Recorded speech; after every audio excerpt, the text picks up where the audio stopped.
Hello everyone and welcome to another video. Today I wanted to talk about Xenoblade Chronicles 2 because I just finished it and I have a lot of thoughts.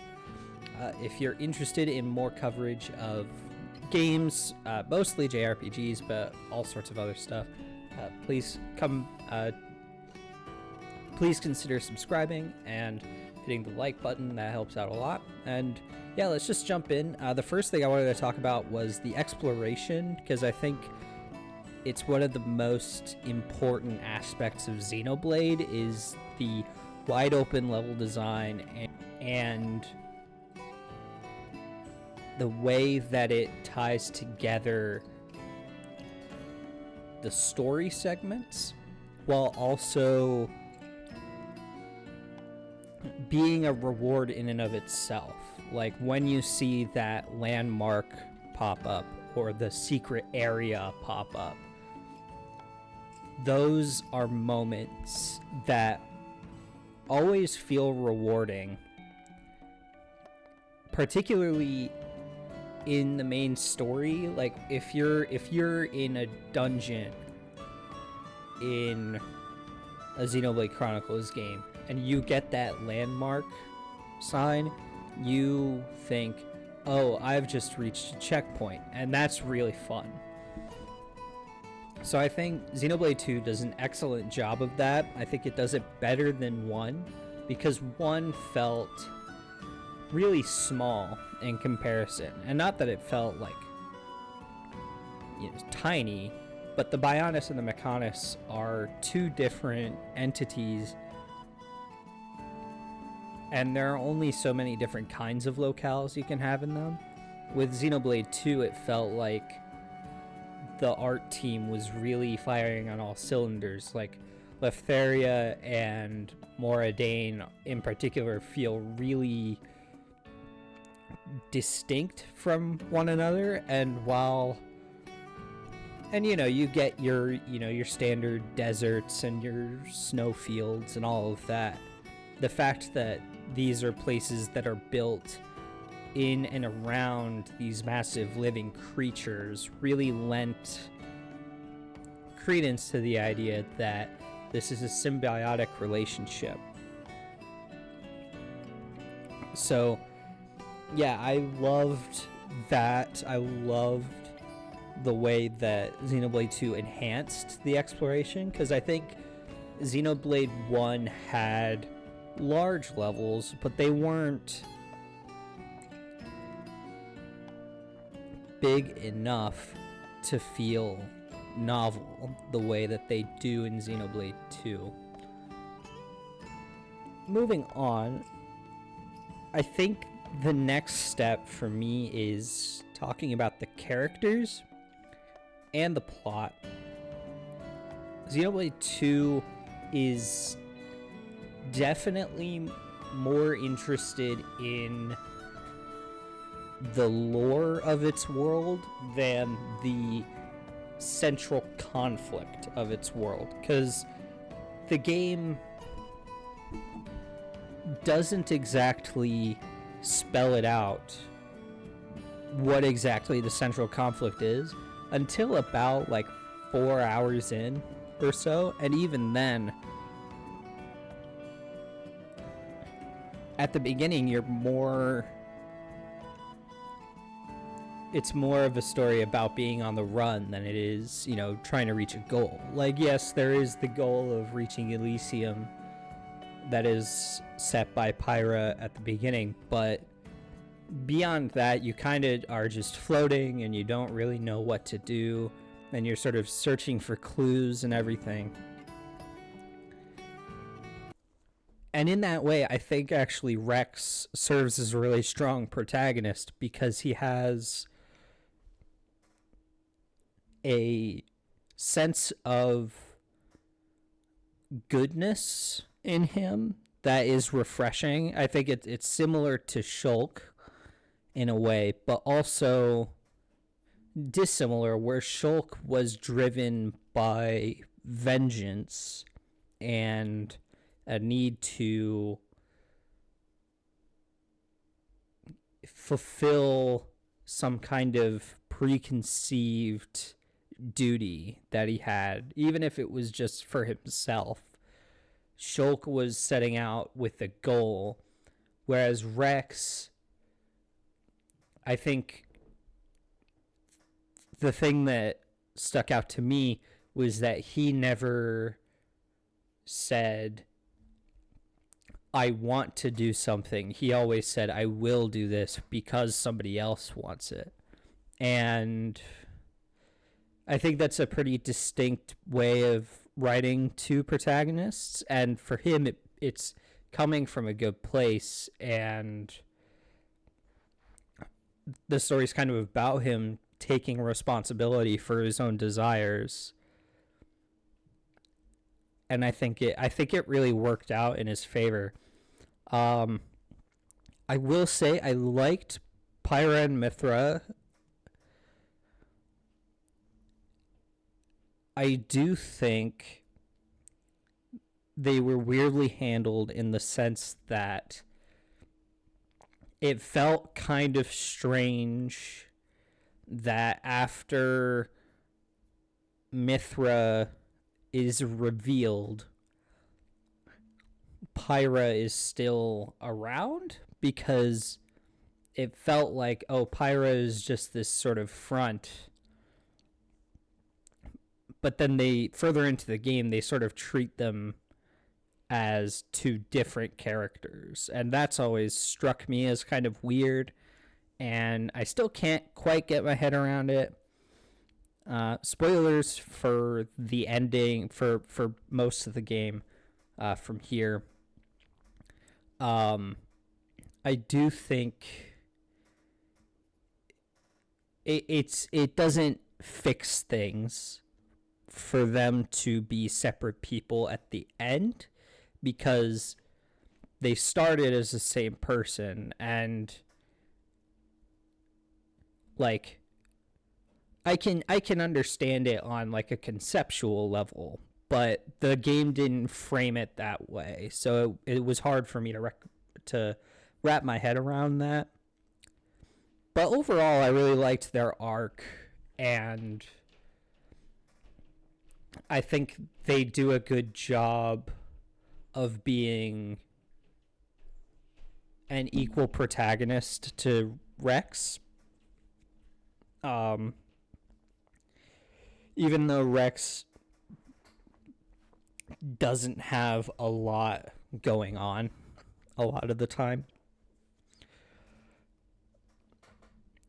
The last party member I want to talk about, just because she's probably the most important secondary party member. Obviously, there's Morag and Zeke, but those two, I liked them a lot, but they felt more like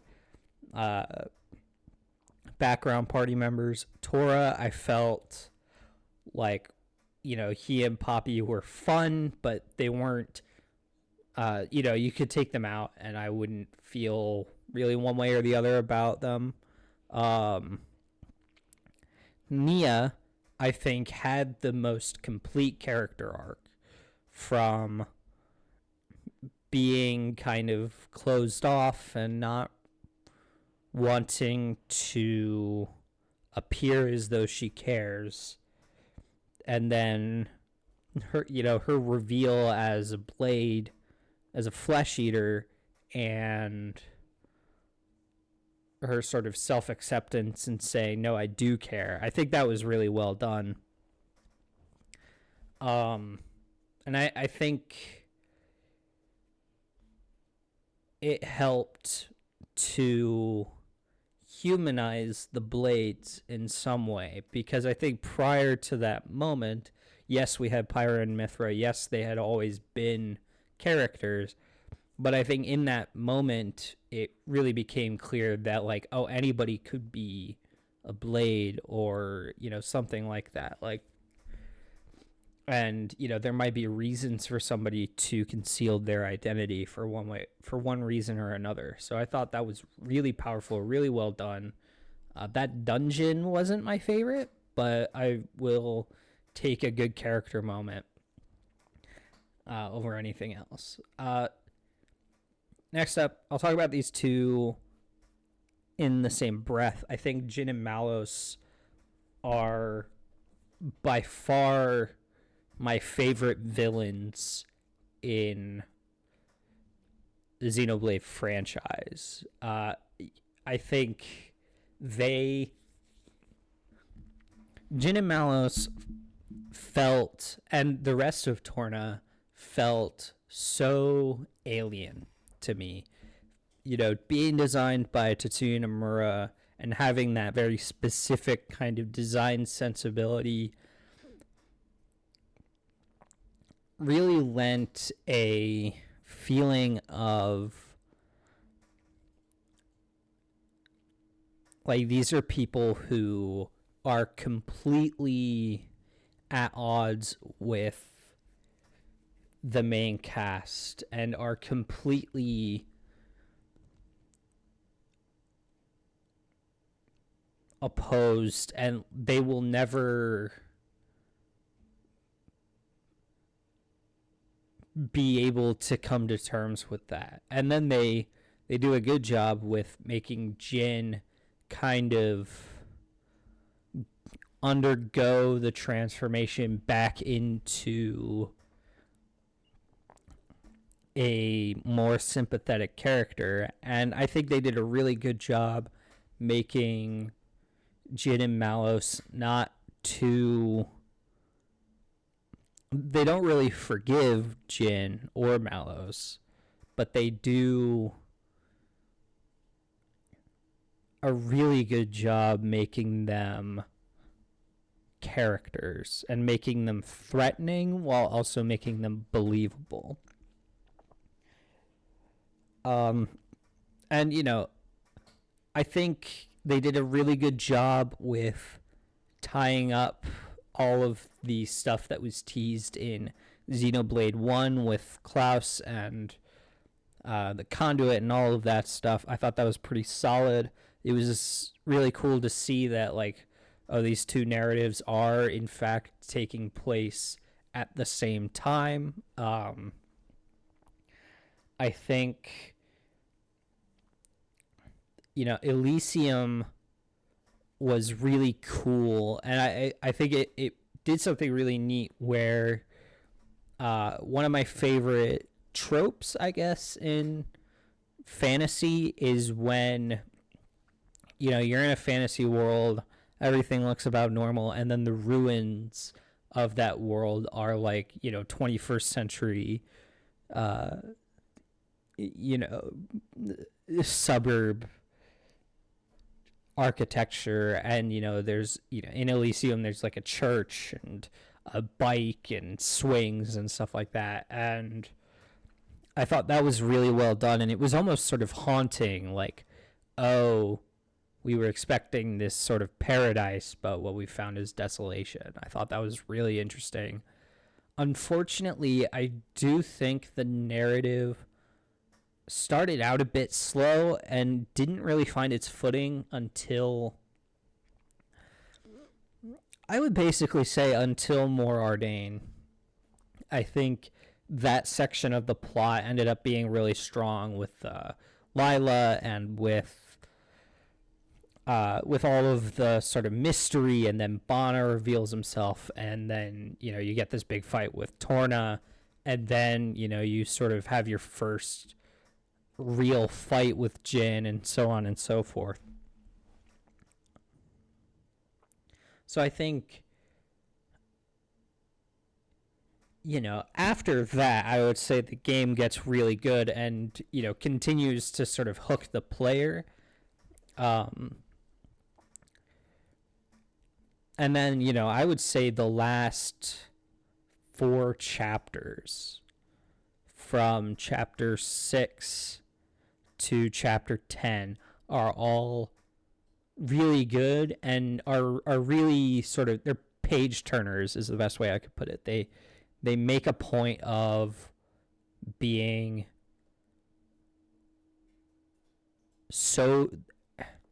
they're so good that they make you want more. And that's the best thing any piece of art can do, is make you really want to see what the ending is. So I think, while it is a bit of a bumpy ride and there are some things I'm not super into about the story, I do think overall it was a really good package.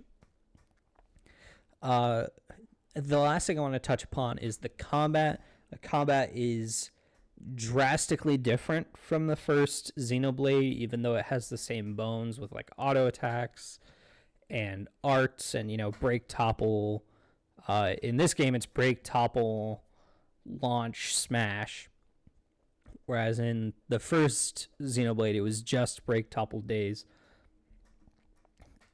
I think the main thing I really loved was the way it began to come together as the game moved forward.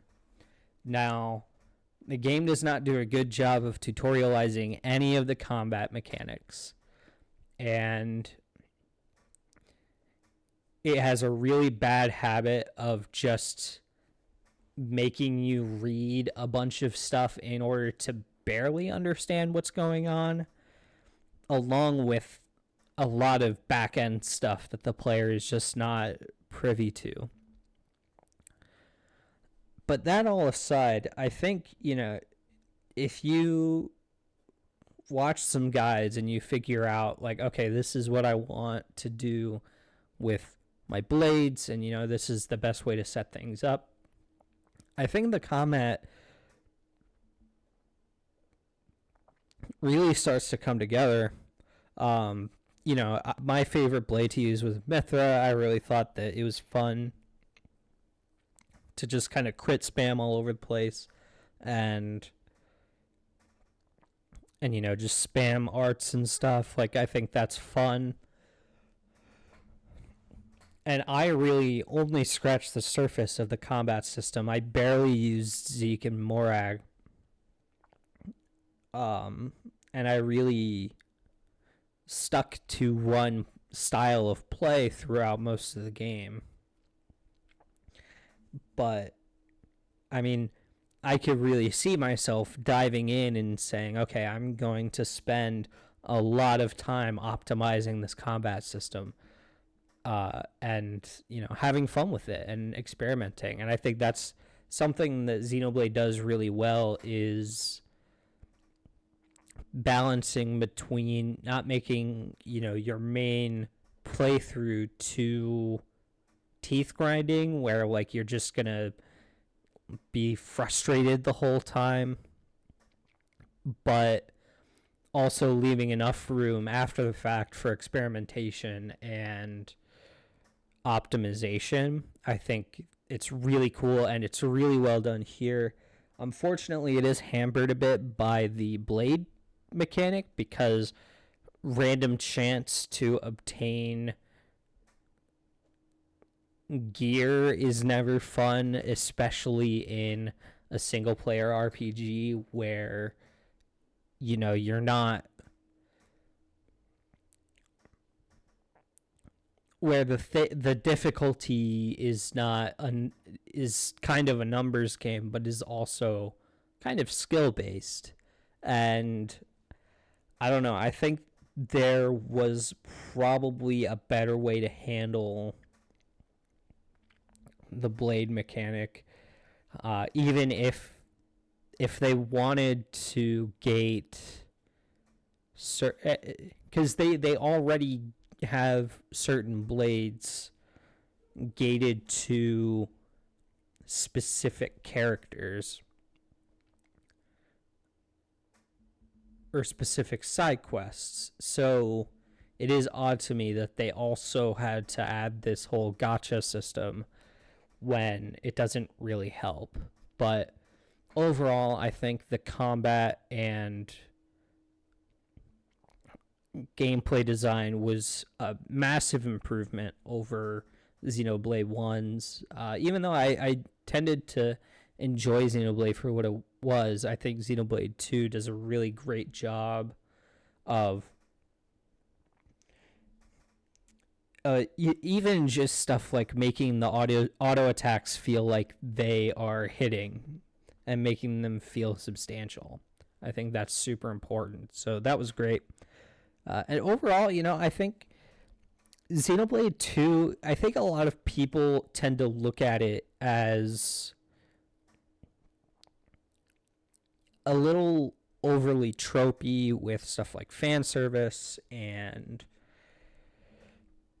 even just the character designs of the rest of the party seem a little bit tropey, and I can definitely see that. But if you push past and you dig a little deeper,